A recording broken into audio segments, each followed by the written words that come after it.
Orang pegawai SPBU sedang mengisi bahan bakar mobil. Lalu tiba-tiba bagasi belakang berbunyi dengan suara benturan yang sangat keras. Dia memiliki keraguan. Tapi pengemudi sengaja menyalakan speaker dengan sangat keras. Kemudian turunkan jendela mobil. Meskipun karyawan itu curiga. Tapi jangan terlalu banyak bertanya. Mobil itu masuk jauh ke dalam gunung. Pengemudi yang terampil menggali lubang. Setelah membuka bagasi, dia ditendang ke tanah. Gadis itu mencoba yang terbaik untuk melarikan diri. Dia tidak bisa melewatkan kesempatan ini. Seperti itu. Sopir itu membidiknya. Dia berlari jauh ke dalam hutan. Naiki pagar. Pengemudi juga berusaha sangat keras untuk mengejar. Dia mencoba yang terbaik untuk berteriak minta tolong. Semoga orang-orang di kompleks apartemen ini dapat menemukannya.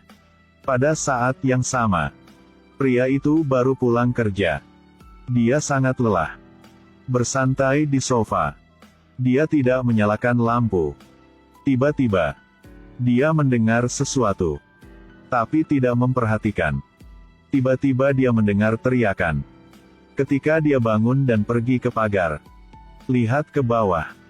Kemudian seorang pria aneh memegang tupai gadis itu. Dia mengangkat palunya. Pukul dengan keras. Dia sangat takut. Angkat telepon untuk memanggil polisi. Kemudian lampu tiba-tiba menyala. Krisis mulai menyerang pikirannya. Dia menoleh untuk melihat. Ternyata istri. Dia melompati sofa. Matikan listrik segera. Tidak terduga. Pembunuhnya masih melihatnya. Dia bersembunyi di balik pot bunga dan memperhatikan dengan seksama. Tapi bertemu mata si pembunuh. Pembunuh itu menatapnya. Kemudian berbalik dan pergi. Tapi setelah mengambil beberapa langkah, dia berhenti. Hitung jumlah lantai apartemen. Dan terus pergi. Melihatnya ingin membunuh orang. Pria itu sangat ketakutan. Cepat meraih tongkat. Kunci pintunya. Penjaga berdiri di pintu. Selama 2 jam berturut-turut. Masih belum ada gerakan di luar. Suasana hatinya sangat tidak aman. Dan sekarang, gadis itu belum mati. Dia meraih teleponnya untuk memanggil polisi. Tapi telepon ditendang dengan kaki. Sebagai pembunuh, dia mengambil palu. Selesaikan pekerjaanmu. Polisi telah menutup lokasi kejadian. Mencari saksi di mana-mana. Sheriff melihat sekeliling. Ada orang yang penasaran di sekitar. Insiden itu terjadi di kompleks apartemen. Jadi pasti ada yang melihatnya. Pria itu gelisah dan gelisah. Matanya tanpa sadar menatap rumahnya. Dan tindakannya telah dikembalikan oleh orang lain. Dia gelisah. Dia tidak bisa melupakan mata si pembunuh. Dia mulai khawatir tentang keluarganya. Saraf selalu dalam keadaan akar seperti kabel staging. Polisi mulai menyelidiki. Tetangga semua mengatakan mereka tidak bisa melihat. Hanya ada satu gadis sekolah menengah. Larut malam lagi, dia mendengar teriakan. Polisi akan bertanya dengan hati-hati. Kemudian ibu gadis itu mengejarnya. Panik, dia mendesaknya untuk pergi. Polisi juga tidak berdaya. Petunjuknya rusak lagi. Pria itu pulang ke rumah. Kemudian dia diancam oleh staf di area ini. Lawan datang untuk mengumumkan. Karena gadis itu meninggal. Bukan orang-orang di apartemen. Jadi mereka meminta warga untuk tidak berbicara omong kosong. Untuk menghindari menciptakan pengaruh buruk. Pria yang menegur mereka tidak memiliki hati nurani. Tapi istrinya tidak puas. Jika dia melihat seorang pembunuh, apakah dia akan melaporkannya ke polisi? Tentu saja. Bagaimana jika dia melihat wajahmu? Pria yang tidak berani tidur. Dia akan mengirim email ke polisi. Tapi ragu-ragu. Dia dengan marah menutup komputer. Hari berikutnya. Hal-hal aneh mulai terjadi. Dia menerima panggilan telepon dari nomor yang tidak dikenal. Tapi pihak lain tidak mengatakan apa-apa. Dia sangat khawatir.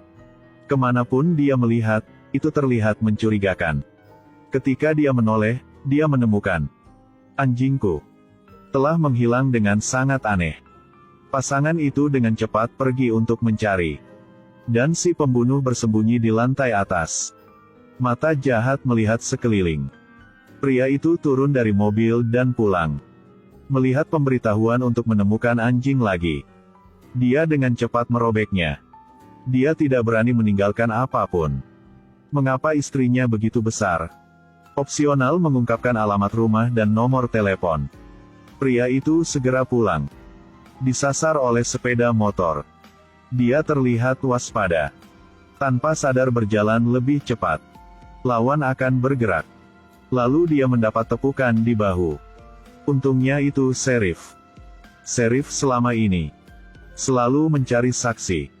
Dia mengeluarkan foto yang dicuri. Tanyakan padanya apakah dia melihat sesuatu. Sebuah sepeda motor di dekatnya menatapnya perlahan. Pria itu sangat panik.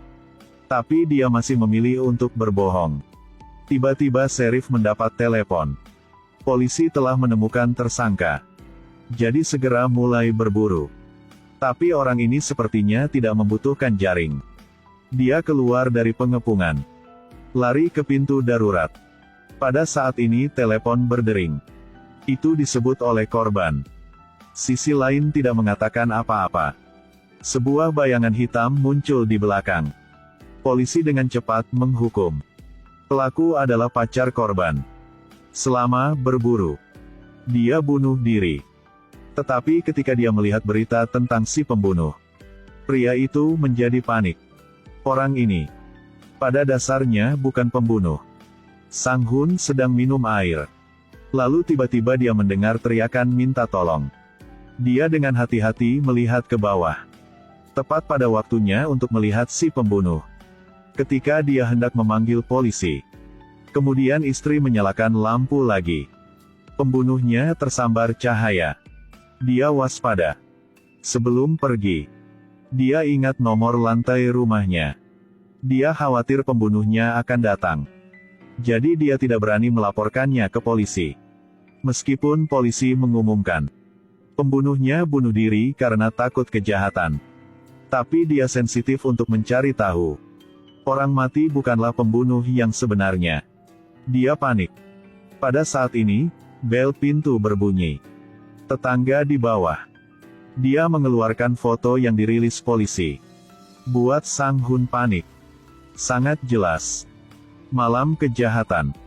Dia juga melihat pembunuhnya. Sang Hun takut membawa masalah. Begitu cepat menyangkal. Tapi tetangganya seperti orang gila. Dia telah kehilangan akal sehatnya. Dia terus bergumam.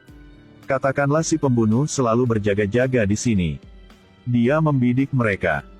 Setelah mengatakan itu, dia dengan keras kepala menarik Sang Hun. Ayo pergi ke polisi. Sang Hun juga tidak hormat. Yang langsung mendorongnya keluar. Saat dia turun ke bawah, seorang pemuda juga masuk. Dan orang ini, itu pembunuhnya. Gadis yang tidak berani bernapas dengan keras. Dia panik dan melangkah keluar dari lift. Dia menoleh untuk melihat. Dikonfirmasi pembunuhnya tidak mengikuti. Ketika dia menekan kata sandi ke rumah. Mungkin karena dia terlalu malu. Sang Hun sangat tidak aman. Dia turun ke bawah untuk mencari tetangganya. Untuk membahas cara melapor ke polisi. Tapi dia baru saja akan mengetuk. Kemudian sesuatu yang sangat aneh terjadi. Dia melihat melalui celah di pintu. Pembunuhnya sedang membuang mayatnya.